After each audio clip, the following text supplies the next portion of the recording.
నడు నోట్లేస్తున్నా చూడు.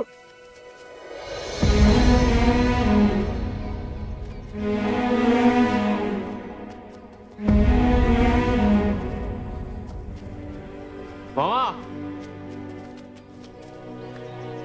నీ ప్రాబ్లం ఏందో అర్థమైతలేదు నాకు. ఊరికి మంచి చేయాలి ఊరికి మంచి చేయాలంటే ఎడికెళ్ళి వస్తాడు. ఓకే ఊరికి మంచి చేయాలి నేను చేస్తా చెప్తున్నా కదా. నువ్వే వచ్చి నీ పిల్లని నా చేతిలో పెట్టేదాకా నీ పిల్ల ముఖం కూడా చూడవు. నువ్వు బేఫికర్ బతికిగా. ఆ రోజు డైరెక్ట్ గా నా ఇంటికి రారా. పోమోనికా నడు. బొమ్మది ఇవాళ దాని బర్త్డే. ఇంటికి తీసుకుపోయి కూల్ డ్రింక్ తాపించి కూల్ కేక్ కట్ చేపించి కూర్చోబెట్టు. దాని మీద చెయ్యి పడ్డదని నాకు తెలియాలి. ఘోరంగా ఫేమస్ అవుతావు ఊర్లో నువ్వు పొద్దున వారికి. పోవిడా.